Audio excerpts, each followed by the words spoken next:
Hi everybody, welcome back to What's Honey Farm. Today we're going to be talking about how do you start and become a beginner beekeeper. So let's get started. The question most people ask is, how do I become a beginner beekeeper? How do I become a successful beekeeper? How do I become making profits out of beekeeping? So that's what we're going to answer in this video today. So let's get started. How do I become a beginner beekeeper? So it's simple. You're going to have know a little knowledge, have a little enthusiasm in your bees. You can't just be a bee haver, which we talked about in the past. You'll see that video link up here. So to be a normal beekeeper is you're going to have to tend to your bees. You have to make sure you can extract their honey. You're making sure you can have to do all the things that you need to have to be a beekeeper. Another question that most beekeepers ask is that, how do I make a profit out of beekeeping? How do you make a profit? There's a lot of reasons how you can make a profit. There's like 10 maybe different ways. I'm just going to tell you a few of them. You can sell nukes, you can sell packages, you can sell queens, you could sell your honey. You can't just sell your honey. That won't make you a lot of money. It'll make you maybe enough to buy another nuke or something. Sell your nukes. Sell like big hives. You can sell them for $1,000 or something. I mean,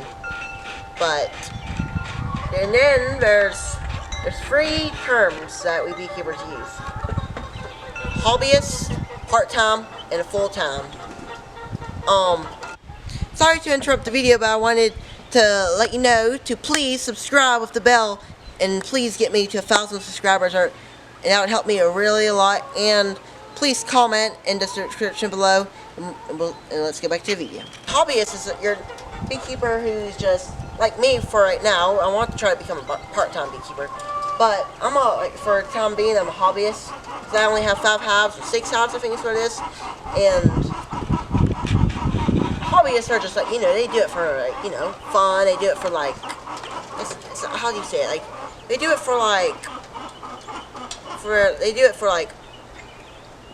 what do you call it, Vincent? They do it for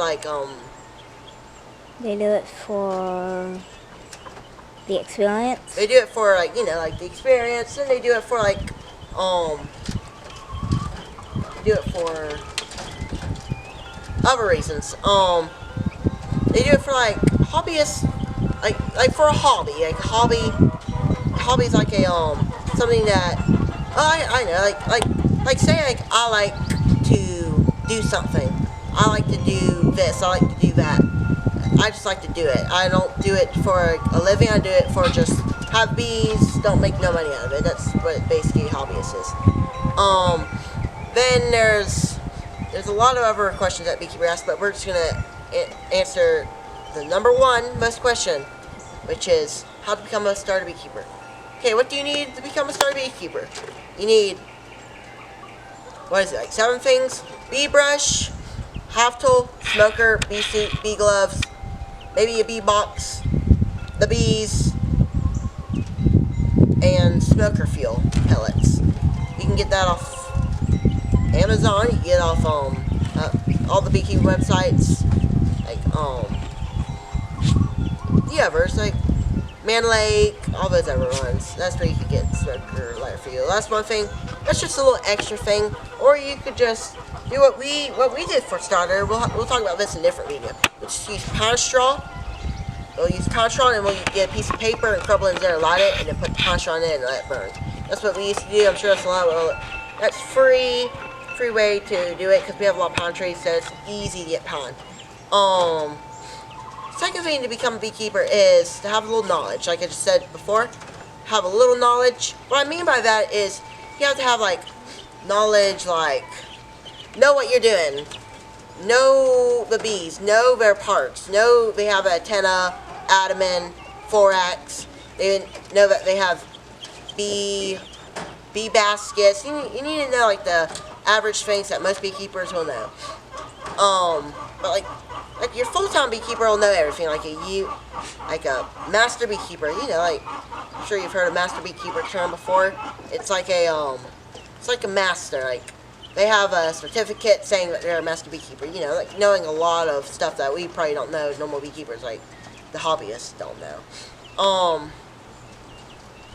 Then what's the other way to start beekeeping is to be able to find your location. We're doing a blog post, so stay tuned for that on our blog. Put it in the description below. Check that blog out. So we're gonna have to find a place for the honeybees. Where we get like you're probably thinking in your head whenever you're a beginner, where am I gonna put my bees? That's one important thing I want to make sure that all you beekeepers out there know, are the beginners. I'm like a 5-year beekeeper. We started, I don't know, a few years ago. I'll put stuff in the description or in the about me section. At first we put them like right in our front yard, and like a lot of people will think it's like, what happens if somebody gets stung? Somebody else gets stung. So what I advise everybody to do is put them away. I don't know how far, like maybe 100 feet, 50 feet, 60 feet, 70 feet, 80 feet, 90 feet, 100 feet. It's just whatever you want to do. I'll have to get a tape measure from the house to our bee yard, bee aviary, whatever you want to call it, to actually tell how far away is it. But that's just an important thing. You can put them in the open, or you can put them in the woods like we do. Like that's why we call it Wildwood Honey Farms. Fourth thing that starter beekeepers need to know is the other stuff about bees. Like not just like the parts of a bee, the other things about bees. Like what you need to put your shoes in the bees, or bees in your shoes, or something like that. You need to think, what will they do whenever you put a package or nuke in a box and just leave it there for a year? What do you think they'll do? If you don't put a box on it, you don't put nothing on it, what would you do if you... That's one question, that's one thing that you gotta make sure, if I just put a box of bees out there, left them there for a year, they'd probably swarm. It probably gone because they don't have enough room. It could die, but that's really unfortunate because if they're strong, they're gonna swarm, or they're just gonna gone and leave. And we have a video of that too. We'll put all those videos in the description if you want to go watch them, or just search on our channel, or search up on the tab. Wildwood Honey Farms, Beekeeper, Beehaver, what's absconding and swarming, all that stuff. We have those videos on the channel, so go check those out. And the last thing I'm gonna say about a beginner beekeeper is to actually don't get bees just for, a living. Start it off as helping the bees, because there's a lot of times where bees will die in the winter. There's a lot of times, so we gotta help them. We gotta help them thrive in their natural environment, but in a box instead of in a tree with a hole with different pieces of comb, different ways, swingly, whatever. We put them in a box. So that's all I wanted to talk about today, is about how to become a beginner beekeeper. Please check out our blog, wildwoodhoneyfarms.blogspot.com, and check out my brother's channel and his blog, wildlifeadventureswithvincent.blogspot.com. And we'll see you on the next big bee video.